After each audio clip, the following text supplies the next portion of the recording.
Arcadian Vanguard presents The Wrestling News in your daily wrestling newscast for Monday, October 24th, 2022. Good morning, I'm Mike Sempervive. We begin today with an update on a conflict involving WWE and New Japan Pro Wrestling. New Japan President Takami Obari responded to the video posted last week in which WWE talents Carl Anderson and Doc Gallows declared they would not be at the November 5th New Japan show in Osaka, where Anderson had been scheduled to defend the New Japan Never Openweight title that he currently holds, but instead will be appearing at WWE's Crown Jewel Premium Live event in Riyadh, Saudi Arabia.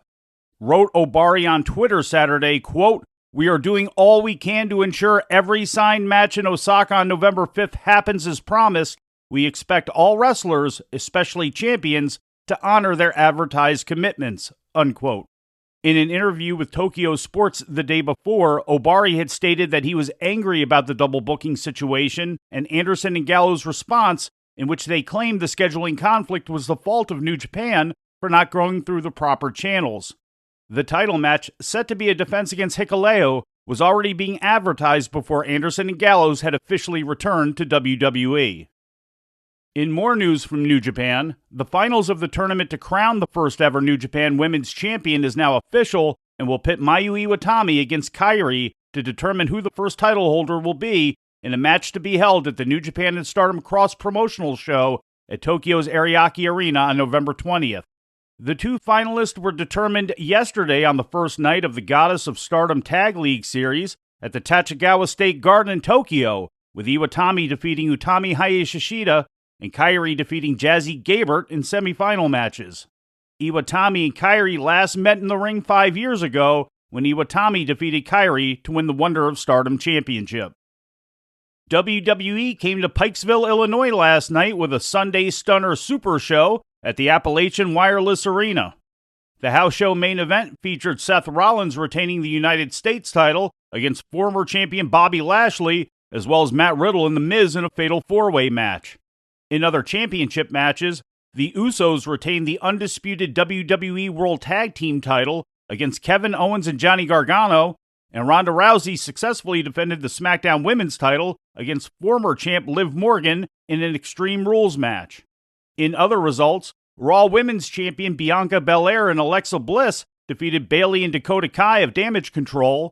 Butch and Ridge Holland of the Brawling Brutes defeated Ludwig Kaiser and Giovanni Vinci of Imperium, and Omos defeated R-Truth. Braun Strowman confronted Omos after the match. The two men will meet in the ring at Crown Jewel on November 5th in Riyadh, Saudi Arabia.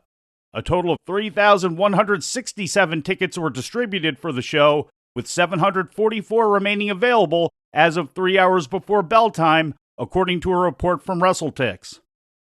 In news from All Japan Pro Wrestling, new World Tag Team Champions were crowned in All Japan yesterday, when the team of Kono and 8-time Triple Crown Heavyweight Champion Suwama, part of the Voodoo Murderers faction, defeated Gungnir of Anarchy's Ryuki Honda and Shotaro Ishino.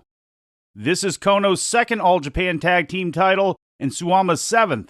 The change took place in the main event of All Japan's Raising an Army Memorial event at the Edion Arena in Osaka, Japan. And another tag team title change, this time in Game Changer Wrestling. New GCW World Tag Team Champions were crowned Saturday night at the GCW Drop Dead event at Harpo's Concert Theater in Detroit, when the Los Macizos team of Ciclope and Miedo Extremo defeated Mance Warner and Matthew Justice of the Second Gear Crew and previous champions Alex Colon and John Wayne Murdoch of the Mega Bastards in a three-way match. This is the third GCW Tag Team title for Los Macizos, tying the record set last August by Jay and Mark Briscoe. GCW Drop Dead was carried live on Fight TV.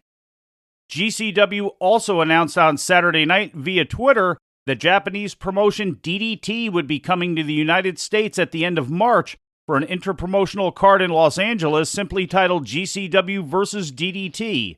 The show will take place on March 31st and will be the second of two consecutive nights of DDT events in LA, the first being DDT Goes to Hollywood on March 30th.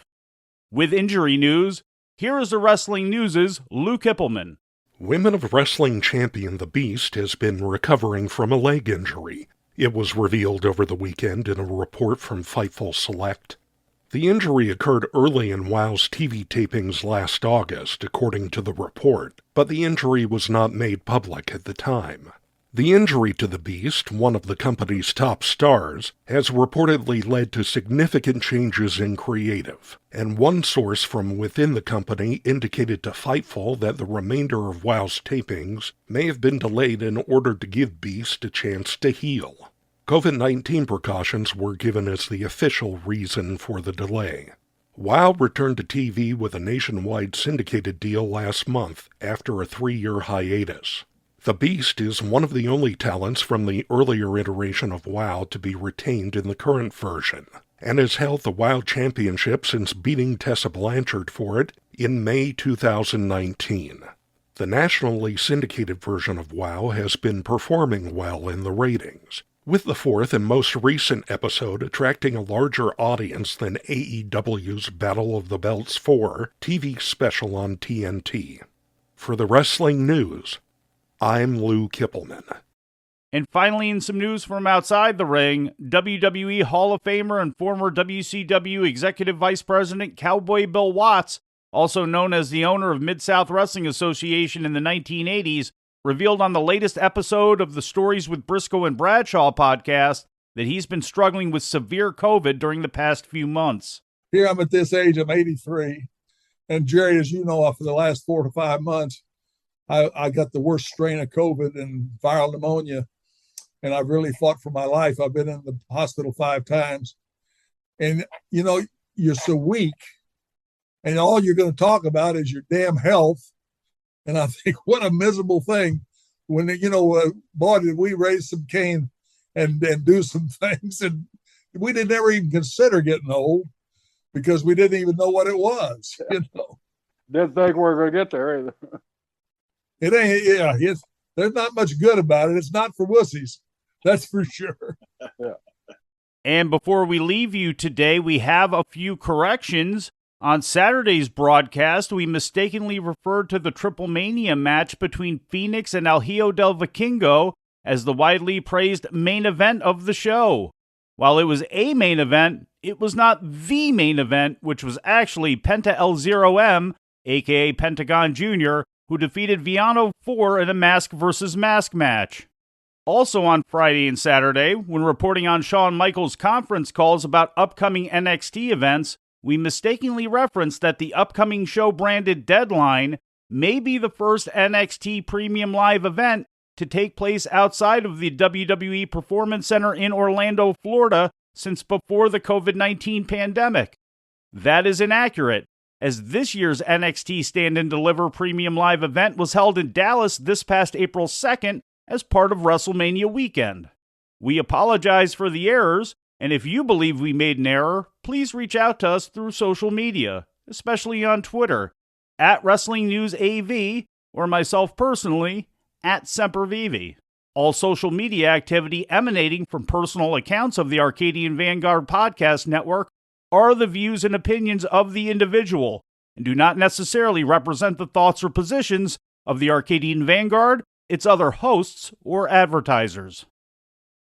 And before we leave you today, we'd like to remind you that however you consume your content, you can find the wrestling news 24 hours a day and 7 days a week across social media. On Twitter, follow us @WrestlingNewsAV. Our Facebook page is also Wrestling News AV. The wrestling news can also be found on the Arcadian Vanguard YouTube page. And for those who utilize Amazon Echo devices, just tell Alexa to play the Wrestling News podcast. And remember to make sure you add podcast at the end. Once again, for daily updates, breaking news, and more, follow the wrestling news across social media.